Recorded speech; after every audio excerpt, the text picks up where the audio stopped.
welcome to NewsNow's podcast this week. And we've got the lovely and talented Trevor Ruzylo. Ruzylo, yeah. I was going to say, anyway. Ruzylo from Grimsby Rec Services, and he is going to give us some excellent information.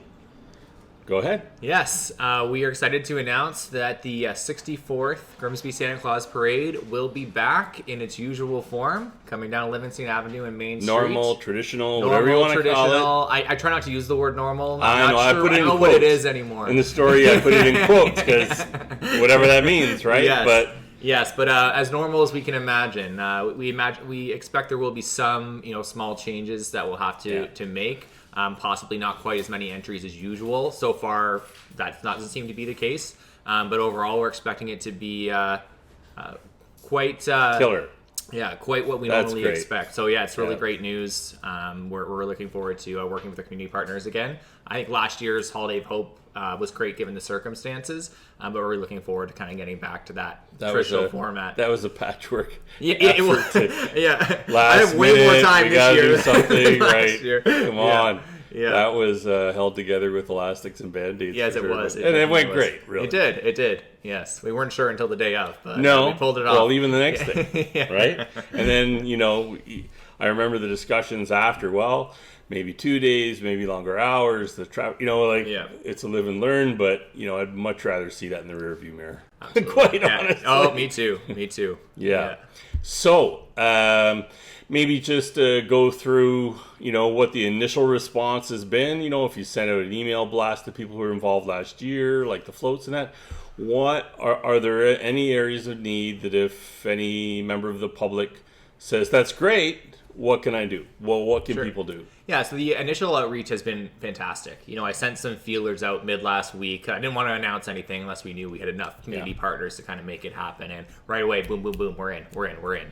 So a lot of the floats, entries, bands that we normally would think of our kind of key entries have indicated their return, which is fantastic. The biggest need right now, we're always looking for floats. I've had some businesses that have said they've got some drivers and flatbeds.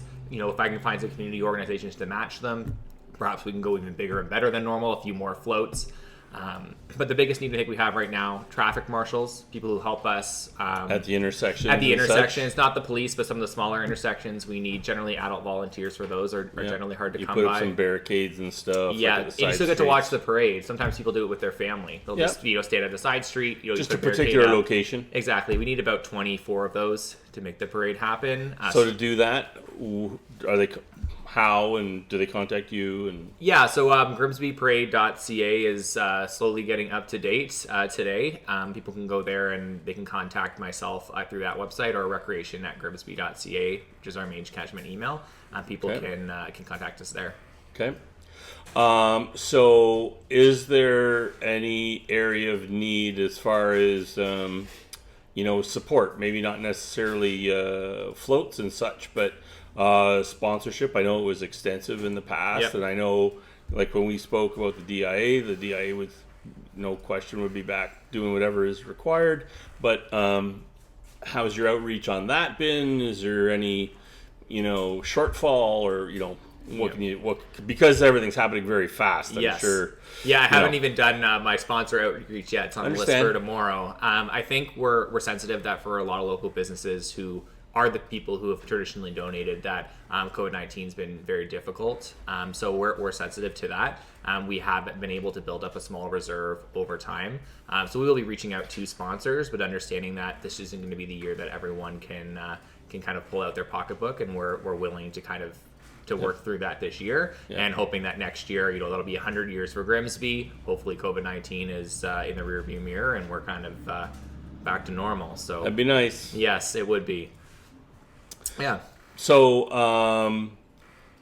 I know you just said that you hadn't gone through it, but like what, even in a normal year, go back 2 years, what kinds of sponsorship are you looking for? Is there packages? Is it? Yep. Are you looking to attach a sponsor to a certain float? Like, if someone's never sponsored, maybe you just give a little bit of background on what that is or what it means. So we do have a sponsorship package. The way we do sponsorship is mostly tied to the bands.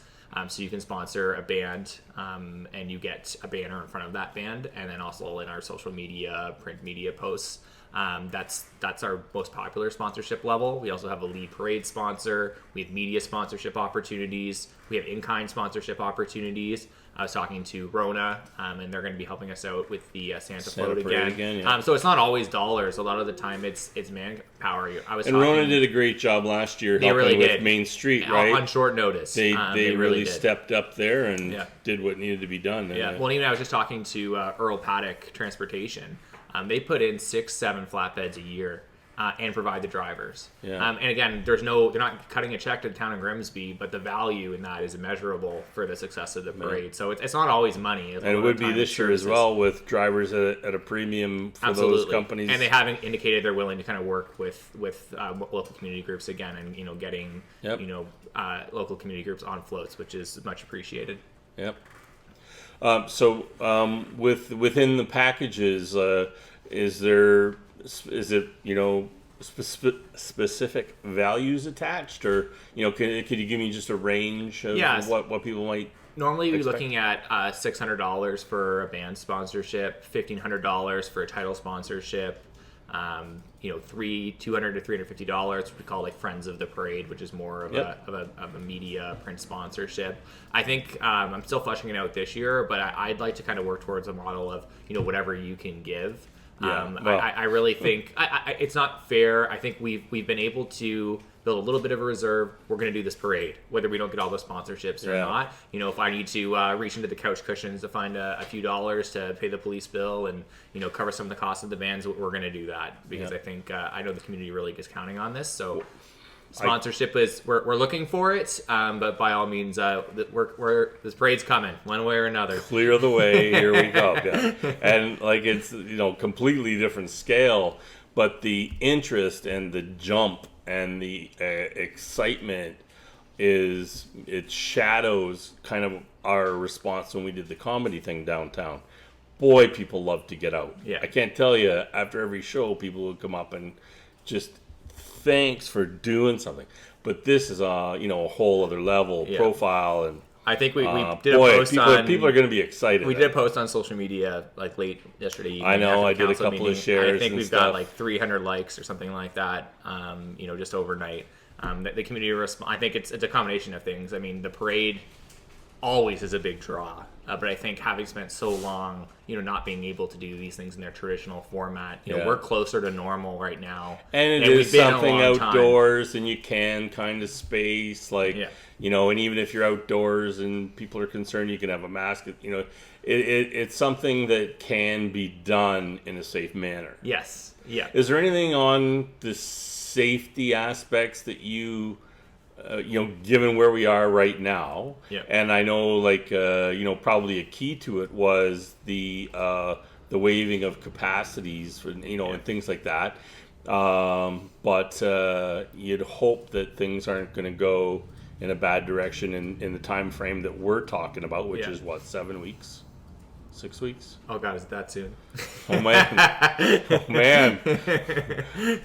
Yeah, 2 weekends in October, and then your month countdown is ticking. Yeah, so that announcement, I guess it was just about a week and a half ago, was kind of the catalyst for moving this forward, because they were able to remove capacity limits. Open the door for sure. No proof of vaccination required for events under 20,000 people. So that's when we kind of said, hey, this is a possibility really for the first time, and we kind of kicked things into high gear to see if we could pull it off. So obviously there's always the looming change in restriction that could put things at risk. Things are looking pretty good, and we're optimistic. But now on that though, so if someone and I know in the past, like it used to be on Kojiko, and that kind of thing, right? Yeah. Is it going to be taped? Is it maybe you could talk about that if. Absolutely. If how somebody might be able to watch it after, if they are concerned and they don't want to attend, or maybe it's just too cold. You never know. Sure. For some people, so we will have a live stream, so people can actually watch in real time on the town site, council? On the town site, grimsbyparade.ca.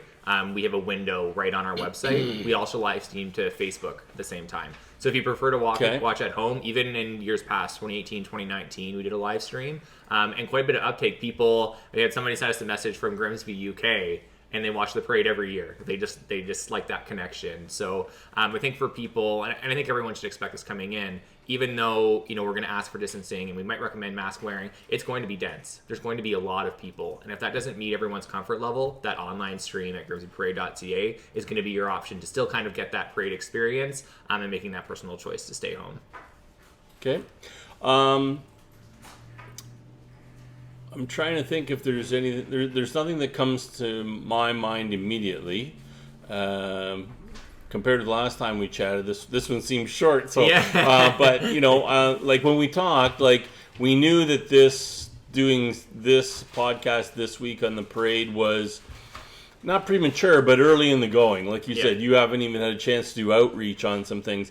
But the number one thing was to let the community know that it's going to go. It's time. 5 o'clock or 5:15? 5:15 is the start. Starting out by Town Hall. At Blessed Trinity. So a little bit forward. Okay, yeah. Yeah, Blessed Trinity and to Ontario Street. And it ends at Ontario Street. Sometimes we It doesn't turn down? It turns down, but that's what we call like disbandment. At that point, you might see people like taking things off or whatever. So if you really want to be in the meat of the parade, you need to be from in between Blessed Trinity until Ontario. As soon as they make that turn, then we're starting to divert people down side streets and pull people off the road. Kids start finding their parents.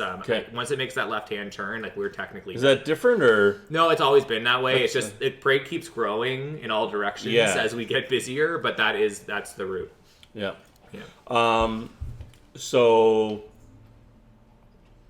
I'm just like I said, the main thing was to get the information out there. Our entry information isn't even up yet. Like we've been kind of reaching out to key partners just to make sure we can do what we need. I would say the bare minimum. Okay. We've definitely surpassed that. So if anybody interested in sponsoring, bottom line is they can go through the site or call you at Rec Services. Grimsbyparade.ca is the best place to go. Up this week we'll have updated sponsorship package. We'll have an updated entry form where businesses, community groups can enter. And did you say the email address? So there's grimsbyparade.ca, which is our website, and then recreation@grimsby.ca, which is the email address if you have more of a direct inquiry. Very good. Yeah. All right. Or you can always call the Peach King Center and ask for me. Very good. That's fine too. Yeah, you don't want phone calls. That's all right. You'll get smoked. Whatever we got to do to get this done. Well, I think you're just going to be dealing with stuff coming to you. At least I hope it's that way. Yeah. Yeah, no, so far it seems to be a great response. We've confirmed Burlington Teen Tour Band, Ridley College Band, Grimsby,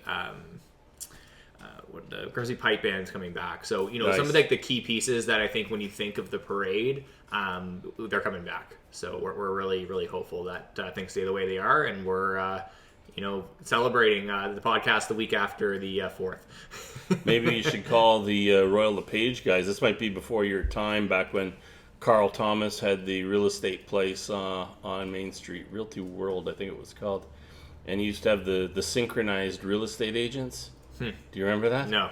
That was always what I do. They were all in suits carrying briefcases, and they did a little synchronized thing. It was funny as heck. It was awesome. It was one of my favorite parade things. Really? But it kind of faded away over time. But, maybe you can get those Royal LePage guys whipped into shape. Yeah, we'll be looking for anyone who's interested, any community groups, businesses. I'll call Chris too and Dave Yen and get them on the case and see if they can rally some briefcase guys. Yeah, sounds good to me. Anyway, thanks for watching. Just some quick information, a quick hit this week. Very excited to see the parade coming back. Anything I can do to help you, I got a little story in there today. People will be able to read it in the October 21 edition of NewsNow. And we'll keep updates as long as Trevor's pumping out the information. And definitely looking forward to Saturday, December 4. Yep, 5:15 p.m. Excellent. Thanks for having me, Mike. See everybody downtown. Bye-bye.